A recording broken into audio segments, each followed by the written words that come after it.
Яңалыклар чыгарылышын актуаль әңгәмә сәхифәсе белән дәвам иттерәбез. Иртә яздан башланып киткән бакча эшләренең кызган чагы. Бу турыда студия кунагы Россия авыл хуҗалыгы үзәгенең җитештерү бүлеге җитәкчесе Айгөл Габдрахманова сөйләр.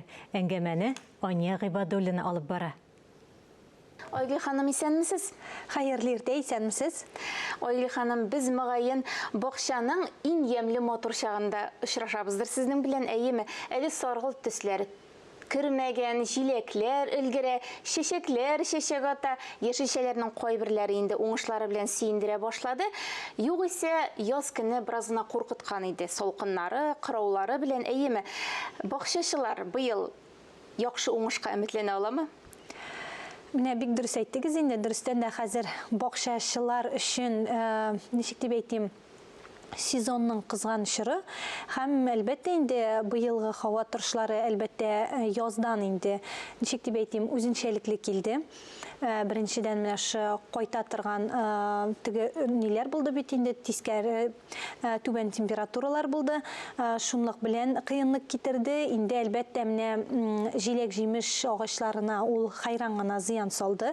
Менә ул яктан инде әлбәттә кем кайсы һәрбер районнап инде ул әлбәттә төньяк районнарда аның кадәр кискен температуралар күзәтелмәсә дә, бүтән районнарда мәсәлән түбән температуралар булды. Шунлык белән күп кенә мәсәлән шулык алмагачлар, чия, слива кебек культураларның җиләк-җимеш агачына әлбәттә инде зыян килде.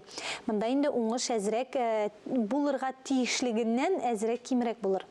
Инде теплицаларда, бакчаларда, яшелчәләргә килгәндә, инде аларны әлбәттә инде вакытында шулык инфекциялардан сакласак, вакытында кырткычлардан сакласак, әлбәттә уңыш алу мөмкинчелеге хайран зур дип саныйм. Хәзерге вакытта бакчачыларга нинди эшләр эшләү зарур? Менә бит инде безнең хәзер ике атна шундый ничек менә һава торышын карасак, ул безнең башта салкын булды, аннан соң кисәк кенә һава торышы югары температураларда торды. Хәзер яңадан мәсәлән инде кичке температуралар менә 15-13 градуска кадәр төшә. Инде менә бу очракта әлбәттә бу бердә үсемлекләр өчен ничек дип әйтим, күңелле вакыйга түгел, киресенчә алар өчен сынау вакыты бу. Ни өчен дигәндә, чөнки мәсәлән шушы кискен температуралар уйнаганда безнең күп кенә инфекциялар безнең барлыкка килергә мөмкин дә. Теплицаларда инде шулык фитофтороз кебек помидорларда әйбәт, кладоспориоз кебек чирләр барлыкка килергә мөмкин. Шулай ук менә бу очракта нәрсә эшләтергә кирәк? Әлбәттә инде яхшылап җилләтергә һәм кичке температураларны гадәттә менә шулык инфекциялар артып китмәсен өчен, чирләр булдыручы инфекциялар артып китмәсен өчен әлбәттә 17 градустан төшермәскә киңәш ителә. Моны ничек булдырырга дигән очракта инде без кичкә мичләрне 1-2 сәгатькә куеп тора алабыз, җылытып, теге пушкалар бар бит инде безнең ниме. Менә шундый сулар белән әзрәк теплицаларны җылылык халәтендә тота алсак, бу инде безнең әлбәттә менә шу чирләргә каршы торучанлыкны арттырачак үсемлекләрнең. Чөнки әйтеп үтәсем килә, алар безнең инфекциялар барсында спора формасында гөмбәчекләр туфракта сакланалар, алар безнең бүтән җирләрдә мөмкин, ал җил белән дә килергә мөмкин. Инде әлбәттә аларга бары тик билгеле бер шартлар кирәк. Мәсәлән, фитофтороз безнең түбән температураларда, әмма һава дымлылыгы югары шартларда бик яхшы үзен хис итә.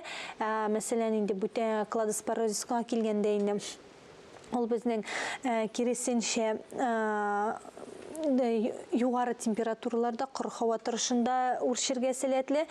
Инде шулай ук безнең әгәр теплицага ябык грунтка килсәк инде помидор кебек культураларда хәзер безнең вершинная гниль диләр. Русчалатып әйткәндә, татарчасы инде аның менә шу помидорның өшешерүе башланырга мөмкин.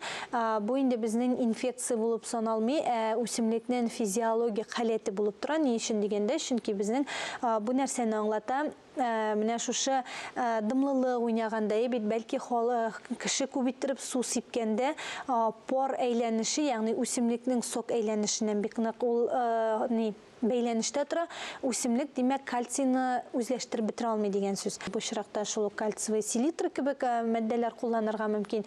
Әмма иң мөһим процесс булып бу очракта безнең дымлылыкны дөрес иттереп саклау. Ә инде мәсәлән кыяр кебек культураларга килгәндә, бит хәзер аларда әлбәттә калий кебек элементлар җитеп бетмәскә мөмкин, ягъни инде яфрак кырыйдан соргайып килә башласа, ул инде безнең калий җитми дигән сүз. Калий кебек ашламалар кулланып, үсемлекләрне хәзер аларга ярдәм итеп, инде аларның үсешен, ничек дип әйтим, үсеше өчен ярдәм итәргә кирәк. Менә шул очракларда инде әлбәттә уңыш алырга әлбәттә мөмкин.